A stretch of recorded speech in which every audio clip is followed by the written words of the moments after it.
body fat is the most inflammatory tissue. And when you accumulate very high levels, your body is not in a position to be like, oh, this is very healthy. I'm going to try to procreate. So it suppresses testosterone levels and increases estrogen levels. And we know estrogen is not bad for men and women, but when the estrogen is super high because it's suppressing testosterone, estrogen is an anti-inflammatory hormone. So it is reacting to the increase in body fat. And that also increases other inflammatory markers in blood work, makes them more prone to insulin resistance, blood pressure goes up, resting heart rate goes up. So all these other factors are really screaming, hey, this is not a healthy body.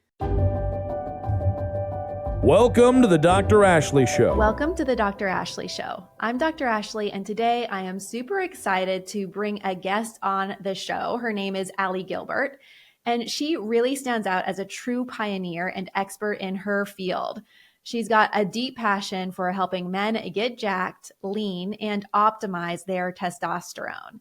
She has earned the well-deserved title of the Queen of Men's Health. As an entrepreneur, she's built a highly reputable coaching brand, Silverback Coaching, helping high performers, CEOs, and thought leaders impacting the lives of thousands of men across the world. Recognized highly by Muscle and Fitness, Elite FTS, Mark Bell Power Project, Merrick Health, she spreads the message moving forward men's health on various podcasts, conferences, and events, both here in the US and internationally. She's the founder of the Silverback Summit, the only men's health event bringing together the world's leading experts in TRT, fitness, nutrition, and business. Welcome to the show, Allie. I'm so grateful that you're here today. I'm excited. Thank you for having me. This is awesome. Yeah, I would love for you to just start by sharing your story as to how you got into men's health and really what made you focus specifically on testosterone optimization and muscle building. Sure. So I graduated with a degree in exercise science, and anyone who graduates with that degree wants to work with athletes. So you quickly find out that market is not only saturated, but you don't make a lot of money. And my strength and conditioning internships, the jobs that were offered after that, they paid like $15,000 a year. And I was like, cool, not really going to cut it. And I started working in a commercial gym in my hometown of Greenwich, Connecticut, which is a very affluent place. And I started working with a lot of guys that worked on Wall Street, had to get the 5:30 a.m. train, type A, high level performers. And a lot of them happened to play golf. And I was like, well, I know nothing about golf. I played soccer in college. I should probably learn about this sport because all these guys play it. So I researched golf fitness online and came across the Titleist Performance Institute, which has golf fitness certifications. So I was like, well, this is cool. Dove in all in on that, did every level they offered, became like the golf fitness person in Greenwich, and worked with mainly men. And pretty soon the conversation turned from how do I hit the ball farther? How do I improve my swing? To I don't have a lot of energy. I don't feel so good. I kind of want to look better in my golf clothes. And that brought on the discussion surrounding hormones and diving deep into blood work and all of that. And then I realized, well, nobody really talks about this stuff with guys because, as you know, with women, menopause, HRT, like no one bats an eye. That's totally normal. But when it comes to guys and thinking about TRT, it's this taboo, highly stigmatized topic. So this was back in like 2008, 2010. So I learned as much as I could about men's health, men's physiology, partnered with different doctors, shadowed them, attended medical conferences, spoke at a medical conference, like did everything I could to surround myself with the smartest people in men's health to learn everything I could. And now my coaching business is no longer in person, but online. We serve guys that are stuck, that are piecemealing their health together with various different practitioners, opinions, programs they found on the internet, listening to several different people. They don't know who's right, who's wrong. The information is overwhelming. So we just bring it all together for them so that they don't have to waste energy or time or finances, trying to find somebody to listen to them, to get them healthy, resilient, looking the way they want, performing the way they want, and all that. Yeah, that's awesome. So after all the work you did in golfing, do you still golf yourself? I don't. No. I, I was actually asked that the other day. I was like, yeah, I haven't played since 2015. Um, Oh, it's been a for, while. for no reason. Yeah. Like I just got out of it. I played a lot with clients. Like there's 9 golf clubs in Greenwich, and I was a guest at many of them because I would play with my clients. They'd invite me. And then my husband and I moved down to Florida 3 years ago. Okay. And I've been 100% online since. So I actually have not gotten back into it, even though golf is like super popular down here. Yeah, it is. It's just, to me, it's like, I'd rather go to the gym. Yeah. Well, there's still time. You might bring it back. Yeah. I'm under the impression that testosterone starts to drop naturally, like age 40 or so. I'd love for you to speak to that and how that impacts men's health when it comes to maintaining muscle mass, maybe weight, mood. Can you speak to that? Sure. Typically, that is when the largest decline happens, but we actually are seeing guys in their early 20s who have very low levels of test, which is not what you would think happens. Most people are like, oh, I have a 20-year-old son. He probably has raging testosterone Yeah. levels. He might not. And this is due mainly to the how society has evolved. We're more sedentary than ever. Technology has infiltrated our lives where kids are in front of screens way more than when I grew up. So they're not playing outside, they're not as active. Our food quality is horrible in America. And basically, these kids are left with little chance to be optimal men as they're young. So kids with levels of like 200 or even lower, and I say kids for guys in their 20s, but it's more common than ever. And a lot of this has to do with the lifestyle stuff, the endocrine disrupting chemicals in our environment, the sedentary lifestyle, the obesity epidemic. So that has really caused a lot of issues as they become older because they don't live as, with optimum androgen levels, and they don't know what that feels like. And that affects their confidence, that affects their ability to make decisive action and actually execute and win. And the whole movement with the toxic masculinity stuff, that's kind of suppressed their emotions as well. So there's a lot of contributing factors to it, but that seems to be one of the bigger issues with younger guys. And so we're encouraging guys in their 20s, early 20s, to get their labs done just to see where they are, where their baseline is. What do you mean by toxic masculinity?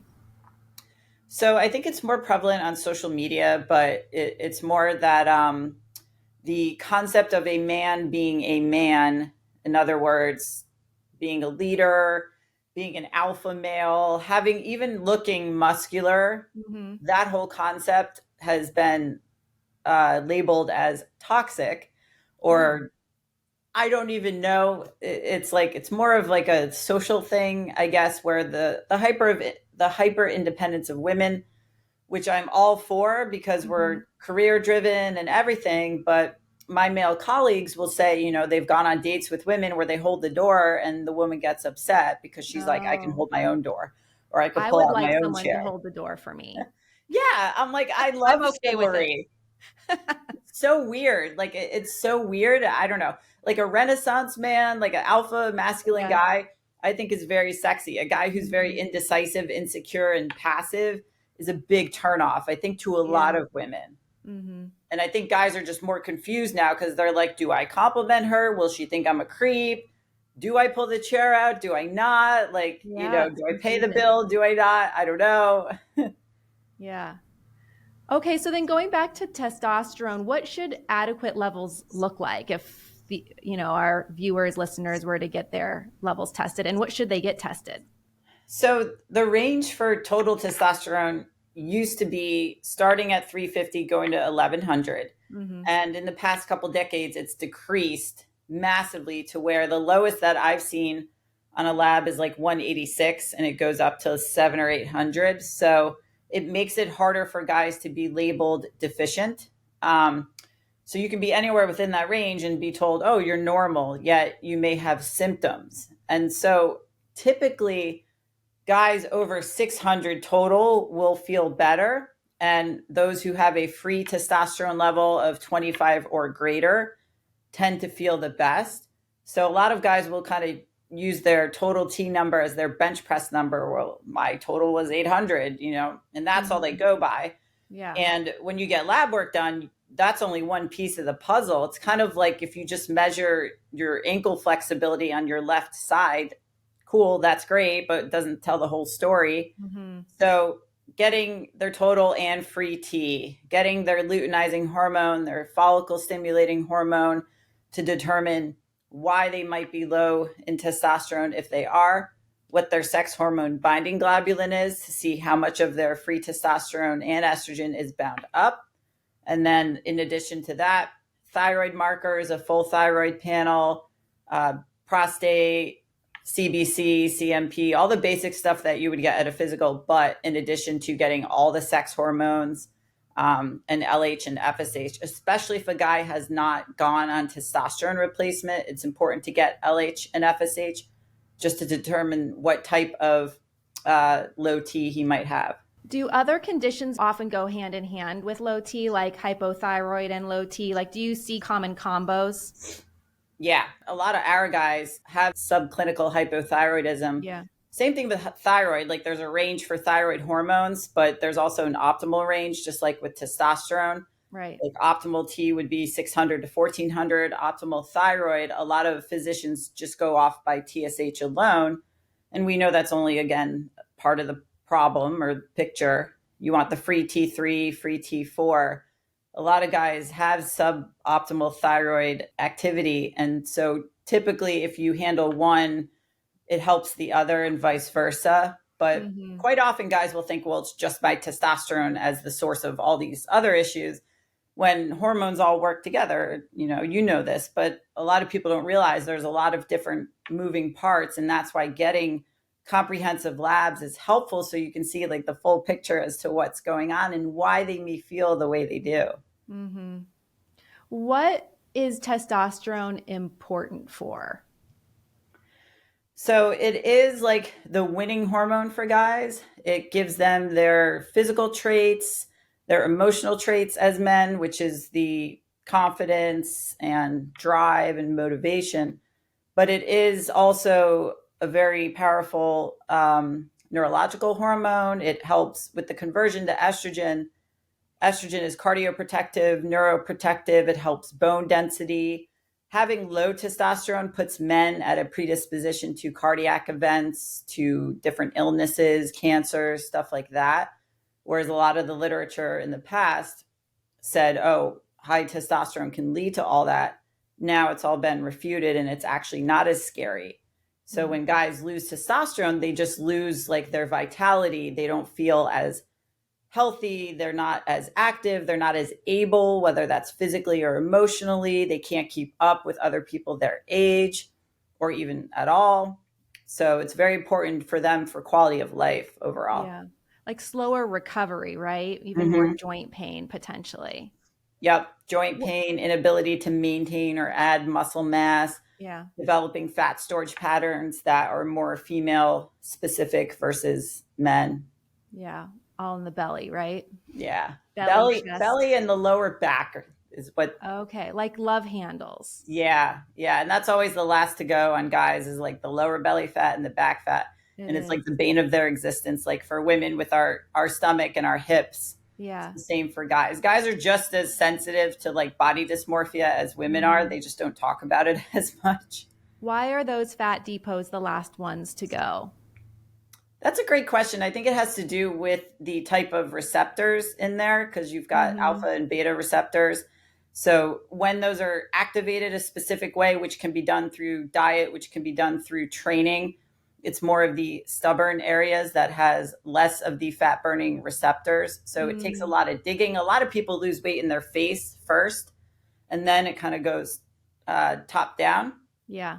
Whereas guys can be either equally distributed and it just isn't in the stomach and lower back, but women tend to be more face first. But you'll see that in guys too, depending on how much body fat they have. And then visceral fat, which is kind of the fat between organs and in the stomach. Like if guys have a very hard stomach when you press against it, that's going to be very heavily driven with diet and exercise. Very basic things that nobody really ever likes talking about because it's just not sexy. Yeah, I've found over time that we drop weight in the opposite direction that we put it on. And most of us put it on like in the belly first, or the guys are putting it on in their belly and their back. And so and kind of fill up like a glass of water, and so then we drain from those last areas first. And then, man, the belly and the back fat is last to go, but the most important that we cut through, I think. Yeah, I like that analogy. I might use Yeah. that. Yeah. So, what would you say are the first signs of reduced testosterone if someone's listening to this and they're like, is this me? It likely is because most men do have low T, especially if we've got excess fat weight. But, like, what are the first signs and maybe some commonly missed signs that someone's got reduced testosterone? Many guys think it's libido, and that is literally the only marker that they associate low T with. And they will say, everything downstairs works perfectly fine. I'm fine. I don't need my test levels checked. I'm like, cool. That's not the only thing. It can affect libido. Low libido is a symptom. However, some of the greater symptoms that guys maybe dismiss or think is depression is mild depression, brain fog, like thinking clearly, mental clarity, cognition. That starts to dwindle, and they think, oh, it's my age or it's just my energy, and they compensate with caffeine or stimulants, when in fact that's actually one of the more glaring symptoms. Is that in addition to low libido, in addition to just like anhedonic attitude, lethargy, just not feeling like themselves, they don't have the same energy, the joint pain comes with that. They just can't recover from training the way they used to. It might take several days versus just a few. So those are pretty much the bigger symptoms. And a lot of guys will dismiss that because they don't associate that with low T. They just think it has to do with libido. Yeah. Hey guys, just a quick reminder about GlucoCut Plus, my specially formulated supplement to support your metabolism throughout your fat loss journey. With patented ingredients, it aids in consistent weight loss and boosts energy by supporting your thyroid, burning fat, and maintaining lean muscle mass. Weight loss can stress your body, but I created GlucoCut Plus to have your back. Visit dr.ashleywellness.com and use code Ashley10 for 10% off your first purchase or 20% off your first subscription order with free shipping. Plus, enjoy a 30-day money-back guarantee. Back to the show. How specifically does weight gain and obesity impact testosterone levels? Like, are there any particular mechanisms at play that make it harder for someone who's overweight or obese to maintain adequate testosterone levels? So body fat is the most inflammatory tissue. And when you accumulate very high levels, your body is not in a position to be like, oh, this is very healthy, I'm going to try to procreate. So it suppresses testosterone levels and increases estrogen levels. And we know estrogen is not bad for men and women, but when the estrogen is super high because it's suppressing testosterone, estrogen is an anti-inflammatory hormone. So it is reacting to the increase in body fat. And that also increases other inflammatory markers in blood work, makes them more prone to insulin resistance, blood pressure goes up, resting heart rate goes up. So all these other factors are really screaming, hey, this is not a healthy body. And a healthy body is much better to have higher optimal testosterone levels. But when guys are so unhealthy and have so much body fat, your body doesn't want to stay optimal. Like men with high body fat levels are not supposed to live with high testosterone levels. And that's also another reason why if guys are very overweight, if they choose to go on TRT as a means to rectify that, it's not how it works. Like you still have to address your body fat and your lifestyle and all of that, because then you're kind of putting a Lamborghini engine in a go-kart and it's going to break down because it can't handle that. And your body doesn't have the foundation from an aerobic fitness level, from a health level to handle this very powerful mechanism entering the body. So that is one of the things that I feel is very important, because a lot of guys will say, oh, well, I can just inject testosterone and everything will change. Right. I hear And that there a is a lot. study out there that had guys injecting 600 milligrams and they did nothing, and then they gained some lean muscle mass. But it's like, come on, like, you know how these studies are, and people are always very quick to find a workaround or an excuse. And I'm just like, listen, you've got bodybuilders who inject way higher levels than 600 milligrams. They still have to go to the gym, and they actually have to address their diet in order for that to work. So when it comes to therapeutic levels where you're literally bringing yourself to where you should biologically already be, it's not going to be this dramatic change and turn you into like The Rock. So you still have to get yourself healthy. So I think that's one of the things that guys sometimes don't realize. And that's where the obesity epidemic plays into the suboptimal testosterone levels, because your body just does not want to live healthy when you're that overweight. Yeah, I find that a lot. People come into PhD weight loss and they're like, well, I took testosterone and it gave me some better energy, but it didn't get rid of my belly fat. Yeah. How do you think nutrition plays into optimization of testosterone and just overall better energy, better mood? And what are your suggestions when it comes to nutrition for your men? So a lot of our guys, we don't deal with a ton of very overweight guys. I would say maybe 25, 30% body fat is the higher end. And then we do have a lot of guys that are on the leaner side who trying to get even leaner and maybe did it wrong. So it's two different pathways for those people. So for guys who are really overweight, they don't leverage protein enough. And by that, I mean they don't eat enough protein. I would say 9 out of 10 people don't eat enough protein overall. Yeah. And we have people track for a week just to see where they're at. And 9 out of 10 times it's lower than it should be. But people don't realize you can actually eat more protein than you technically need for different reasons other than a healthy diet, because it is very satiating. So it keeps you full. Nobody ever got fat from eating a lot of protein, because it's really difficult. Like if you hand someone 6 donuts, very easy to crush. 6 chicken breasts, not so much. So that alone requires your body to exert a lot of calories and energy just to break down. So you're really burning calories just by eating. So we leverage protein with overweight individuals so that they are full, so that they don't snack, so that they're not looking towards hyper palatable foods. And in effect, as a byproduct, they eat less and their calorie intake is a lot lower, but a lot of it, 50 or 60% of it is protein. And then we keep carbs lower for very overweight individuals because their body does not have the ability to use them for energy because of their poor condition. So as they get through doing a lot of aerobic conditioning and getting themselves healthier and leaner, then we ramp up carbs, and then they can tolerate them a lot better. And for the leaner guys, they just typically don't eat enough overall because they're thinking very logically, if I decrease calories and increase my exercise, I'll get leaner, which in theory should work, and it can work for a while, but then it stops working because your body's like, bro, you're doing all this exercise, you're doing BJJ, you're going on these rucks, like you're in the gym for an hour to 2 hours. I need food to support that.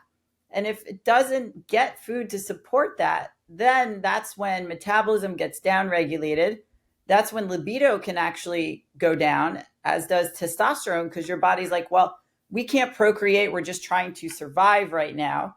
So we're not going to make you feel like you want to have sex. We're not going to even give you the testosterone because we don't have the manufacturing materials, which are enough healthy fats, protein, carbohydrates, like all the macronutrients. So that can bring test levels down in the leaner guys because they're just so taxed and so overreached that they just feel horrible. And if you eliminate any one macronutrient, it's going to affect the micronutrients. It's going to affect your health state overall. So that's how it can kind of suppress test levels in the leaner guys. And the overweight guys, we know with the accumulation of body fat, that is also what's pushing them down. Yeah. It's the same as women. I studied a lot about the female athlete triad. Yep. And, with low energy availability, when we're not taking in enough energy, then us as women, we lose our menstrual cycle. We get, osteopenia, low bone density, because the body just doesn't have enough energy to do the normal function. So with all the men listening to that, it's the same thing, but it drops your testosterone and drops your libido and energy levels. 100%. And I've been there as a female. Like I did the whole 1100,000 calories, 2 hours of cardio. Like that got me nowhere. I hired my own coach and I've had him for 7 years now, where he basically was like, you have to eat more.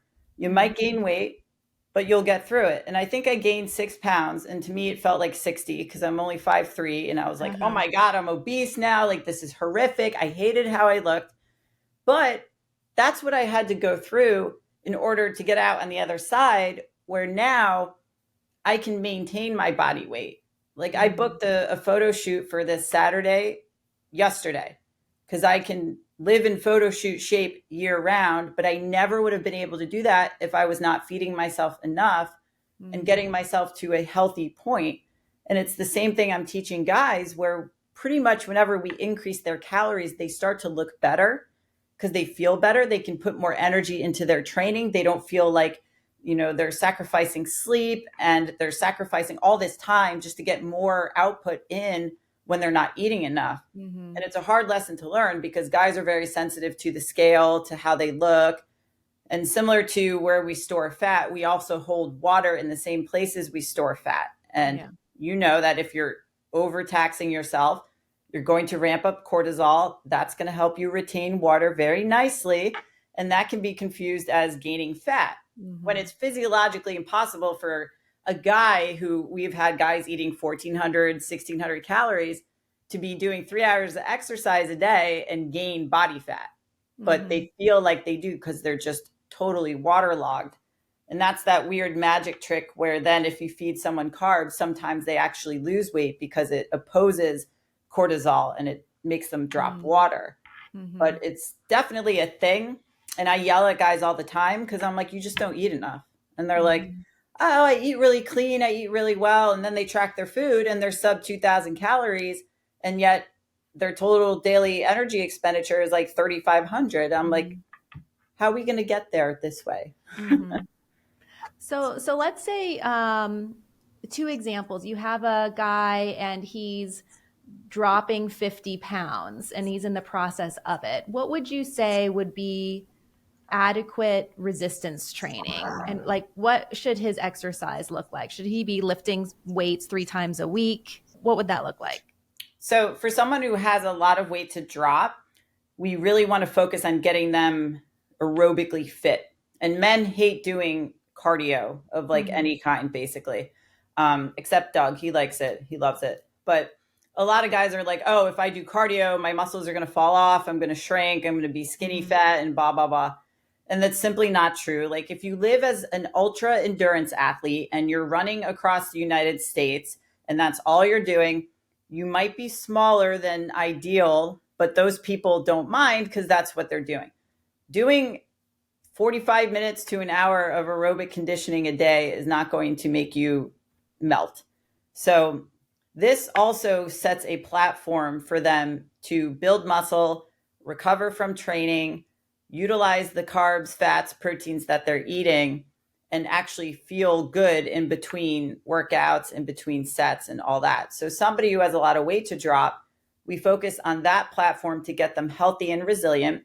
And this might come with 2 to 3 days of total body lifting. Right. Because you want to allocate days to get a little more volume of the aerobics in, because the aerobics is going to be such low intensity. The lower intensity, the higher the volume.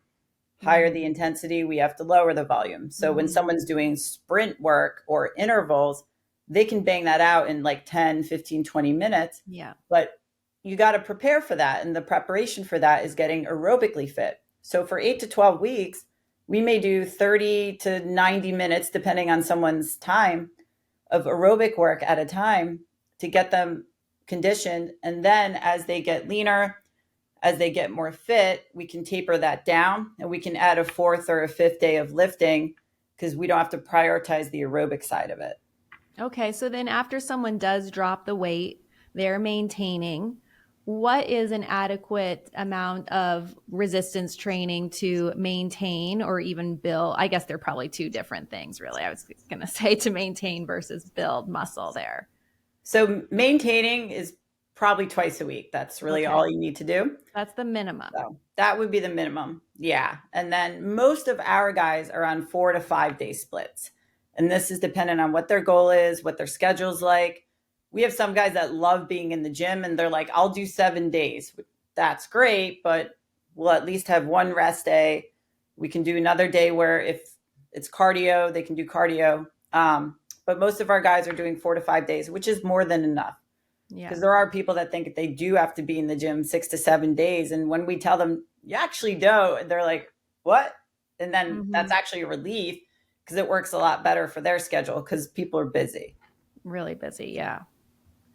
So going back to testosterone, are there any foods? Are there any supplements? Are there any specific exercises? I guess I'm looking at natural ways to boost testosterone. Like I've read that doing squats helps to support testosterone because there's more receptors in those muscles. I mean, what do you think about that? So I'll hit the training first and then I'll go to supplement and food. When somebody resistance trains, there is a release of many hormones and it depends on the type of training. So the heavy compound lifts, which are like squat, bench, deadlift, like everything that most guys like doing, that will have a heavy testosterone release, but it's only acutely. So if you measured their blood right after a hard squat session, testosterone would be elevated, but then the day after, likely it wouldn't. However, that does help with signaling to the androgen receptors in their body, like, hey, we're trying to like release, good hormones here. With that comes the stress hormones, epinephrine, cortisol, growth hormone also. We don't see as big a release of testosterone when doing circuit training or very, very short rest periods. That tends to be more of a stress hormone and growth hormone release, which isn't a bad thing. But to get that testosterone release, you have to do the heavy compound lifts. And we've kind of gotten away from that since like Orange Theory and CrossFit was born because people like to feel that huffy puffy, like I did something. When you're doing heavy sets of like 5 squats with 3 minutes rest, like it doesn't really feel like it because it's more neurologically taxing, but it is doing something. So a mix of both at some point is always a good thing. When it comes to, and I will say walking does not really raise anything. So cardio excessively will raise a lot of cortisol. And that's when people who do excessive cardio, and it's mostly women, are just constantly increasing stress hormones, but walking actually brings the stress hormones down. And I think that's also why it's very popular, not to be confused with walking as a form of cardio, but just something as therapeutic or meditation and stuff like that. So when it comes to nutrition and supplementation, there's a lot of supplements that claim they'll boost testosterone, and they're usually a mix of different herbs like tribulus and tonkat ali, fedosia. I tell people throw those in the trash because they're not really going to do much. So they may improve test levels on paper. So someone might go from 300 to like 350. You're not going to feel that at all. And it's not really going to stay there. So it is a waste of money to go after those. What can help is boron. Boron can help increase free testosterone. So that might help somebody with feeling a little bit better. But diet is going to trump any supplement, and that's getting in adequate calories alone. We do need a certain amount of healthy fats to manufacture cholesterol, to manufacture hormones. So if someone's on a super low fat diet, it might work against them. But ultimately, if you're eating enough to support any of the activity that you're doing, that's going to be the game changer to make sure that you have the best chance at optimal testosterone. And on top of that, sleeping is going to be pretty much the most important thing. All those boring things. All the boring things, yes, nobody wants to talk about. But they have done studies on sleep deprivation in guys at like 5 hours or less, and their test levels drop 15%, which is a large chunk. And you pretty much see guys, like I used to train a lot of the CEOs that would fly in on a red eye, come straight to the gym at 6 a.m., and then they'd fall asleep in the locker room. And I'm like, we're not trading today. You're going to go home. You're going to take a nap because they're, oh, I'll sleep when I'm dead and blah, blah, blah. And I'm like, well, that's going to happen a lot sooner if you keep living like this. So they just feel they're not working hard enough if they don't actually get the rest that they need. And sleep hygiene is like so boring to talk about, like going to bed and the 2 hours before you go to bed and doom scrolling on your phone and stimulating light. And like everyone's just so over it, but it is so important, but it's not sexy. No, it's not. I was just thinking, you said, and I agree with you, adequate protein, adequate healthy fats are important. Do you find that if men are following a vegan diet, usually that's low protein, lower in fat, that their testosterone in general is at risk of being lower if they're not careful? Yeah, very much so. That they have a whole host of health issues. Micronutrients tend to go out the window. They tend to look a certain way. Like there's a stereotype for vegans, which is more skinny fat. Yeah. And they have a hard time getting enough protein that is a complete protein. Right. So getting the complete protein usually can come from powder, or you just have to combine a lot of things. And when you combine those things, it ends up in an overload of carbohydrates or something else. So they do suffer from that, as well as typically low B vitamins, because there's a lot of that in steak and animal protein. And it's just very difficult. I don't want to say we don't work with vegans, but it's been a while since we've worked with them just because it's hard. And I won't try to change somebody if it's a religious thing or a moral thing. But if it's because they saw Game Changers or they are on it because it's some sort of fad, we will absolutely try to get them to switch over. And when we have before, people realize I feel much better. Yeah, I found that too when it comes to weight loss. Yeah. So diving in a little bit into TRT, testosterone replacement therapy is a hot topic. And I just wanted to get your perspective as to who's a good candidate and what should people consider as they're thinking about diving into TRT. I'm very pro TRT, and I do my best to educate guys on the difference between testosterone replacement and going on steroids, which is a big stigma because a lot of guys are like, oh, that's cheating. But it's not cheating when women go on hormone replacement. So somehow it's only cheating if guys go on it because they just don't understand it. And obviously the dose matters. So therapeutic testosterone is literally replacing what you should already be producing biologically. Nothing more, nothing that's going to turn anybody into anything else. And when a guy should consider that is he's exhausted everything he can do naturally. So we've addressed the diet, we've got you sleeping, we've got you recovering, we've got you doing all the right things. And yet some of those symptoms are still lingering, like the brain fog, the inability to execute, they can't put on muscle, they just feel overly lethargic, they may not sleep well. When guys go on, they tend to sleep a lot better. So when they've executed all of that and they still are symptomatic, then it might be time to consider that. In addition to on lab work, LH and FSH, if those levels are high, that means that the testicles are we're done. We're not producing any more testosterone. They're tapped out. So the only way to rectify that is for therapeutic testosterone. If LH levels are suppressed, and this happens more in some of the younger guys, that's usually due to stress. And this could be emotional stress, physical stress, some sort of toxic overload, like all of allostasis is just going crazy.